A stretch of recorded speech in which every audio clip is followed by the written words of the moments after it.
Happy whatever today is, because I'm not even sure. Almost the end of November. It is. All right. Thanksgiving good?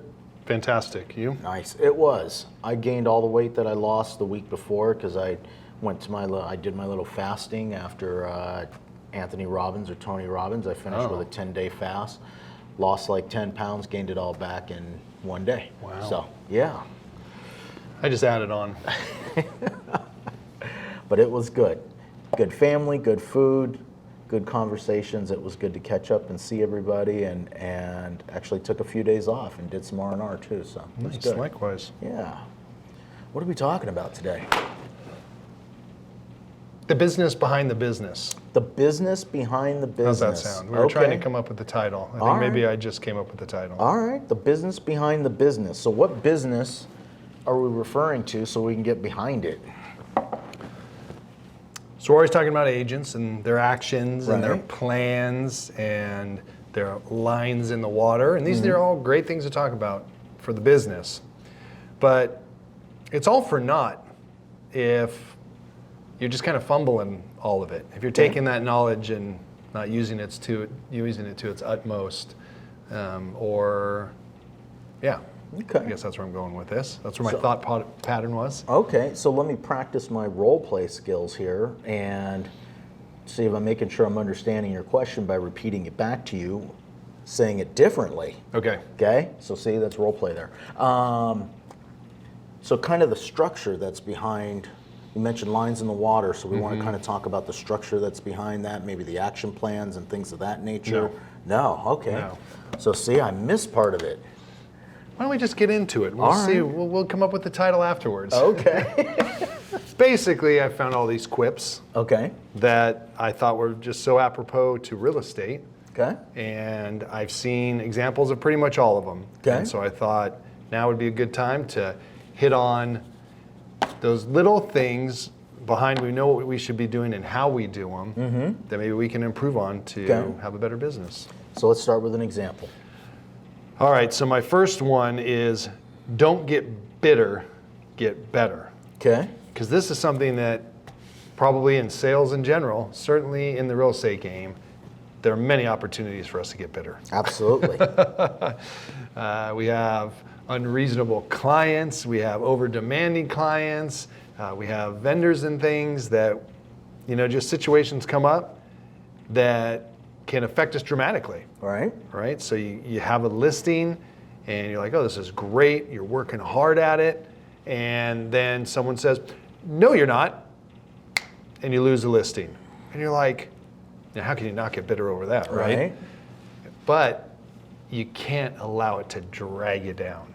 You can't allow it to make you lose a week, 2 weeks, a month of productivity. Okay. We've got to get over it. And how do we do that? I think it's a little bit of self-reflection. Right. And either saying, okay, what could I have done different? Okay. Or saying, okay, well, maybe that wasn't fair, but all right, 5, 4, 3, 2, 1. Oh, yeah. I'm on my way. Michelle gives me 60 seconds. Like, get over it. Move on. But so let me ask you this question, because I understand the concept, but what about those situations where, for example, the client's being unreasonable? You mentioned don't get bitter, get better. But do you believe that there are situations where, hey, we're just not a good fit, and I'm firing you before you fire me? Or, I don't see this relationship going in the right direction, and us being big enough and good enough and strong enough to be able to just say, hey, we're walking away from this one. Is that part of that? So you take action. 5, 4, 3, 2, 1. Okay. I'm not going to be bitter about it. I'm going to go and look for what that next opportunity is. Okay, I like it. What did I do? What did I do to get in this situation? Right. Is there something I could have done better? Reflect on it, move on. So most of the time, the writing's on the wall. Not always. But a lot of times it is. We'll get into one here that Okay. Let's hear it. people get caught up in. Okay. Do your actions match up with who you say you are? So someone may be rambling down the road thinking, hey, everything's great, I got this listing, and their actions are not matching what their words are. Okay. And their clients see it. And then you open the door and they're like, you're fired.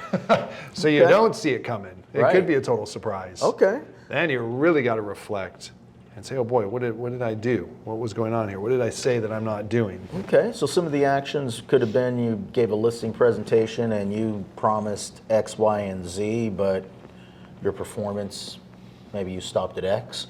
Yeah. Okay. That's probably the most probable example. Okay. And I will venture to guess that 99% of that's usually around communication. That there's a promise of something being done and then it's not being. And when I say communication, don't misunderstand me, because a lot of times we do things, but the clients don't understand what we're doing or that we're actually doing them because That's we didn't communication. communicate. Yeah, big we time. didn't communicate that to them, and so they have no idea. And then when they fire you, you're sitting there, well, I did everything, and now you're pulling out, look, I did this, this, this, and this, but that wasn't the time to present it. Yep. So, that is on us, making that assumption that the clients actually know what's going on behind the scenes, or, maybe they don't want to know. Even if they said they don't want to know, doesn't mean you don't tell them. No, you got to. Yeah. For sure. I think an example that came up in my head that I've seen a number of times are agents who, when I'm listening to them, I can hear that it's all about them. And Well, they're heck, that's what this surprised when the industry agent's was. like, when their client is like, no, I think I'm done here. And they don't see that their actions are all about them when they're professing through their words that they're all about their clients. And so we need some self-reflection, like, hey, do you not see what I'm seeing here? Right. So an example would be if you've got a full-page flyer and your photo is taking up 2/3 of that flyer and there's no property pictures on there, you're probably sending the wrong message. Just throwing that one out. I saw a couple of those this week. It was all like, holy cow. Yeah. Yes. What's going on The here? person was bigger than the house. So it was all like, whoa. But yeah, we want to make sure that we're satisfying or serving the clients first. And I hear what you're saying, and it can be tough and it can be difficult sometimes. And I think that one of the things that I see in this situation is that people don't ask, and when I say people, agents don't ask enough questions to truly understand what the client needs, and more importantly, what the client wants. Yep. Because we've talked about that before. Every client needs something, but it may not match what they want or what they're looking for, and you've got to make sure you've got a clear picture of that. And if you're not doing those things, you could be doing everything right, but if in their eyes you're not giving them what they need or what they want, you failed. True. I'd say another quip that goes along with this is overpromise. Do not overpromise Promise, and yep. underdeliver. You want to underpromise and overdeliver. Yep, absolutely. That shows up in every way, every which way, or I can go on forever and ever on that one, and getting behind the scenes on all of those things and what we could be doing to be a better agent. So There you go.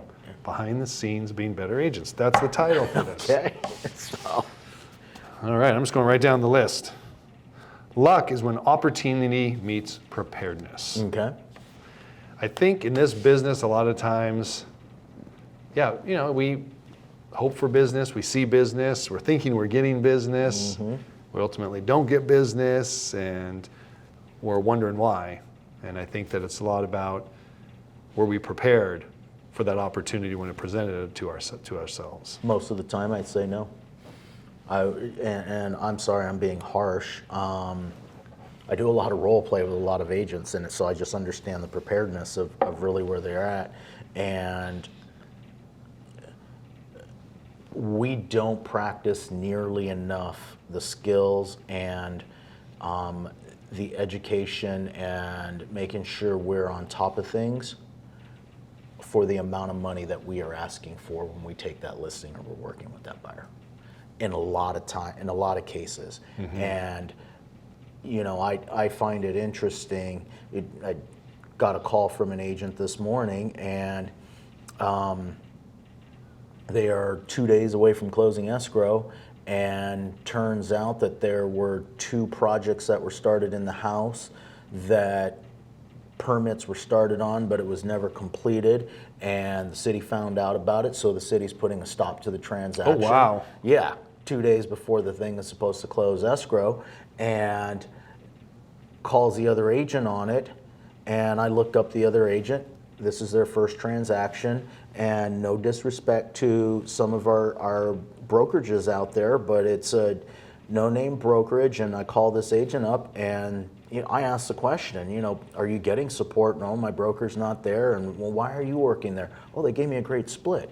And that is unfortunately a lot of what we're working with, and we've got to catch these things, and we're not being prepared. Shame on that person, shame on our industry for allowing these things, but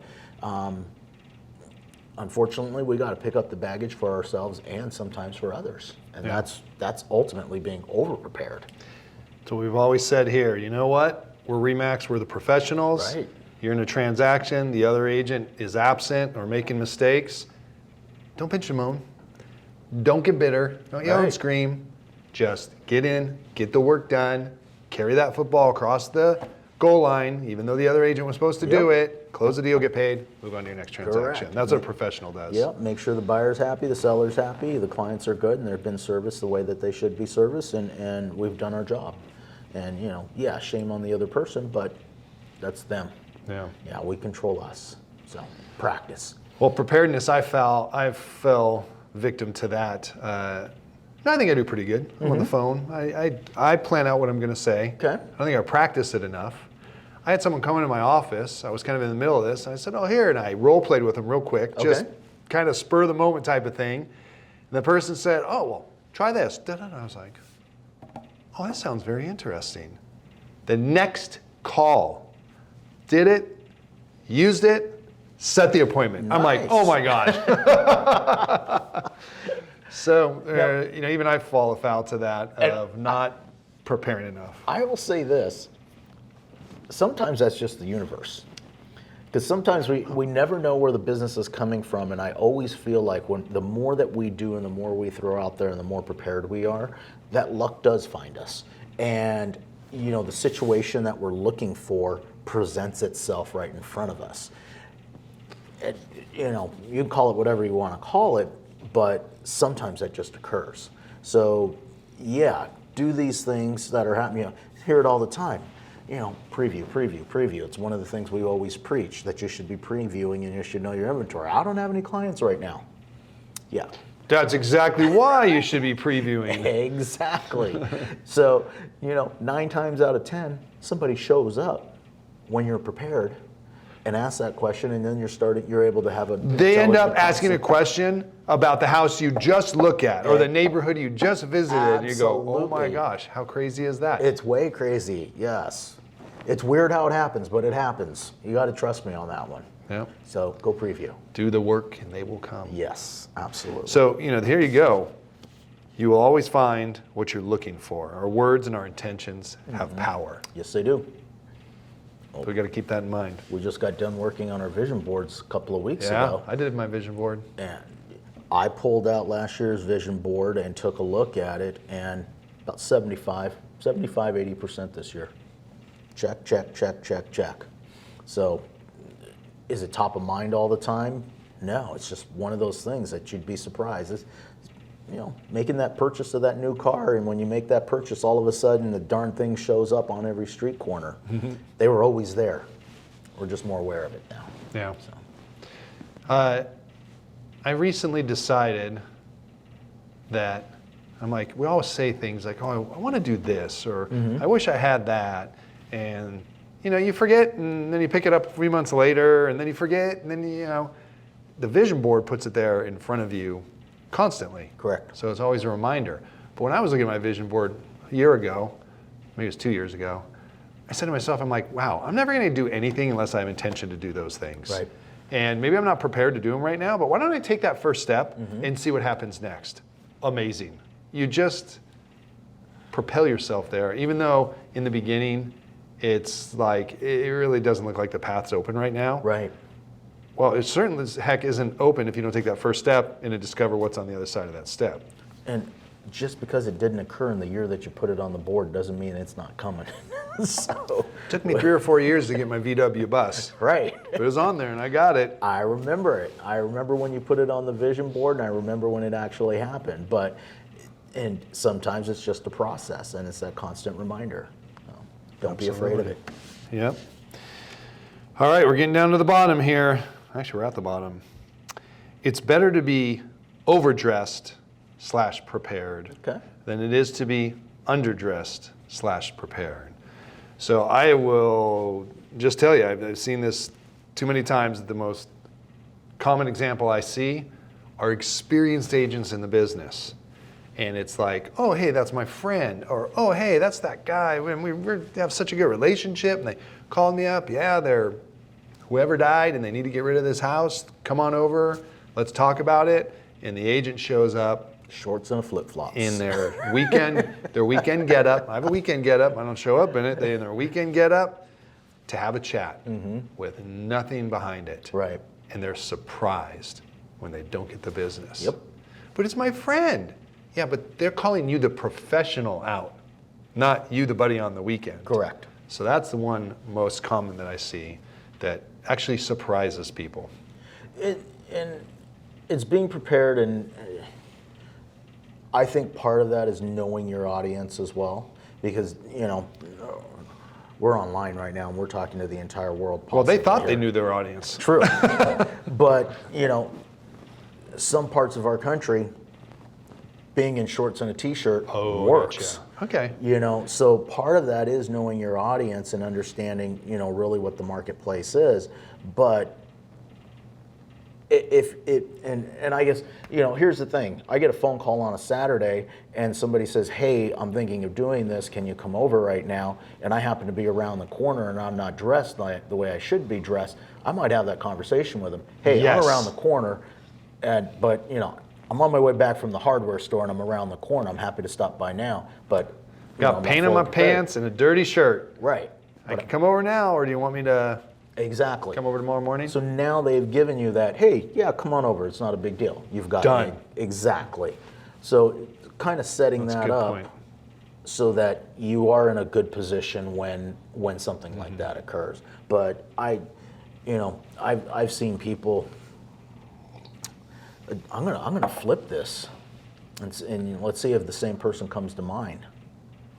I know an agent who shows up in a tuxedo. You know who I'm talking about? No. Okay, he used to work here. Okay, it's okay.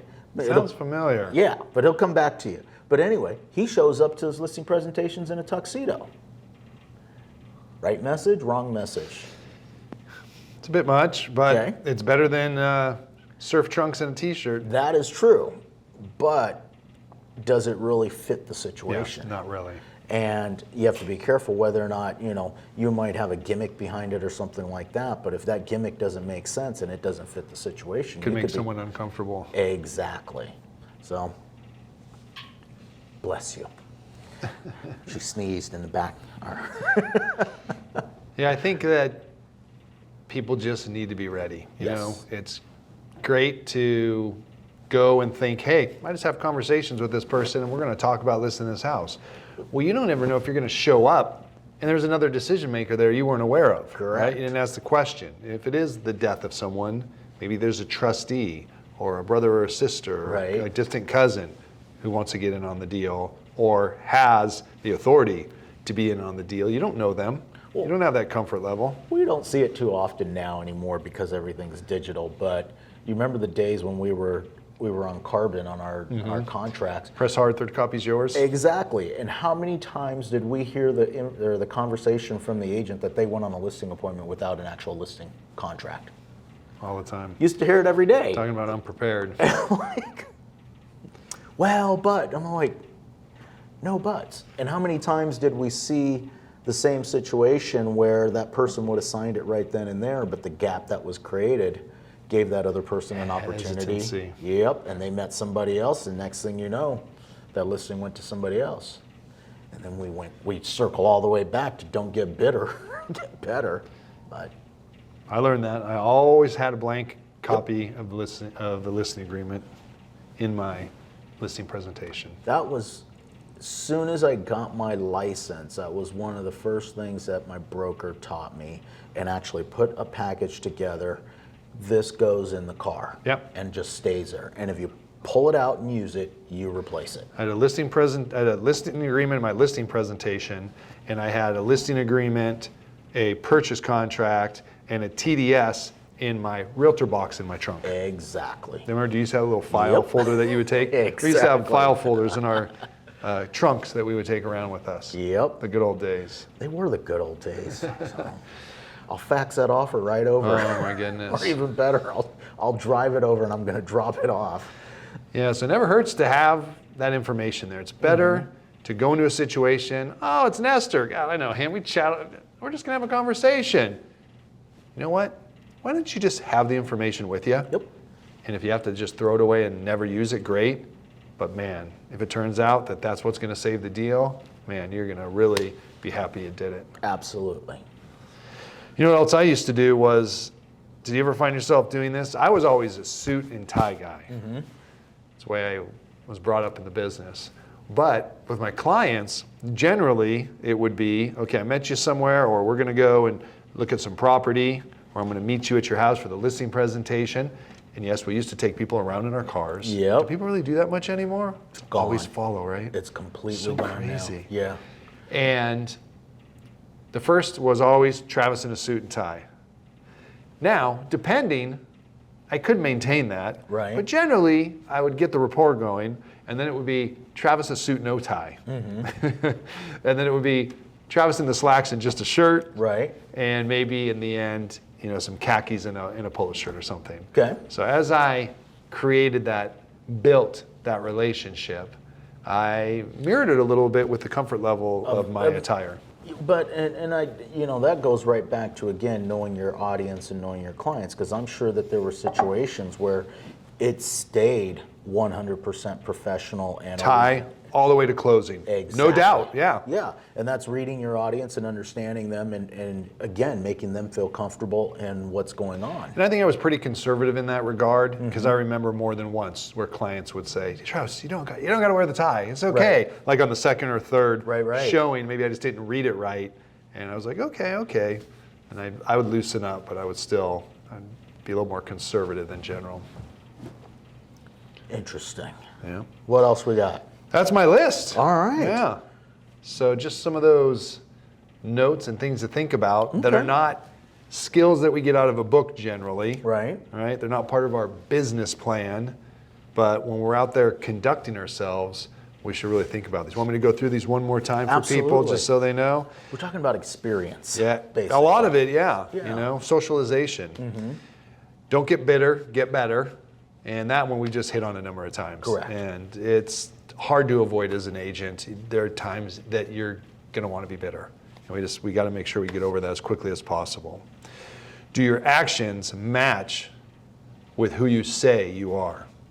So that could be, are you doing what you're telling people you're going to do? Right. Or are you acting the person that you say you are? And again, unfortunately, I've seen this a couple of times in this business where it's just so evident in a person's actions that it's like they're trying to stuff this square peg into a round hole. They just want this deal so bad. I can see it's not what should be done. Right. And people will either resent it or they'll just see right through it, and it's going to be a problem for you. It's interesting you say that. I was looking at agents and looking at files last night, and I was reading reviews, and that exact review was on it. It wasn't an agent from our office, but it was a review that I was reading, and that was the exact review. Wow. That the client basically said, I was fortunate enough to realize before we closed escrow that my agent was really only interested in themselves and did not have my best interest in mind. And then they went on to give examples. And some stuff came up in the inspection, and the agent didn't want to present it to the other side, and tried to poo-poo the things. And what they wrote down was some pretty serious stuff. But it's a very valid point that we got to make sure we're taking a back seat there and making sure that we are putting our clients first. So, that was a big one. Yeah, I meant to go through these very quickly, but the other example is when you consult with someone, it's obvious that they really should be leasing their property out. It just makes sense for them. Yes. For whatever reasons those are, but they're solid reasons, and yet an agent's like, oh no, you should sell, you should sell, you should. Well, what is that? That's Right. terrible, Right. That doesn't match saying, hey, I'm a good agent, I'm honorable, and I'm here to look out for you. Correct. Whether that means I make a commission or not. Nope. So. Agree 100% on that. All right, luck is when opportunity meets preparedness. That's a very old adage, and it's very true. Yes, practice. And when The you harder think we you- work, the luckier we get. Yes, and when you think you've practiced enough, practice some more. You always find what you're looking for. Our words and intentions have power. It's what we think about. Absolutely. It's what we focus on. So maybe review that. What am I thinking about? What am I focusing on? Because a lot of times it can be something you're bitter about Right. or something negative. So try to turn that around. And lastly, it's better to be over prepared or dressed than under prepared or dressed. There you go. All right. I love it. Wisdom and a list of 5 items. There we go. So hopefully you guys found this useful. If you like, even if you semi-like, because we are getting better at this, hit the bell, hit the subscribe so that you get notified on these. I don't know about you, but I'm starting to see them more often popping Yes, up on my absolutely. YouTube. So we're doing something right. But anyway, hopefully you guys are finding value in this. Don't be afraid to throw some comments in there, ask some questions. We're always happy to come back and answer them for you. Have a fabulous day, and we'll talk to you again soon. See you soon.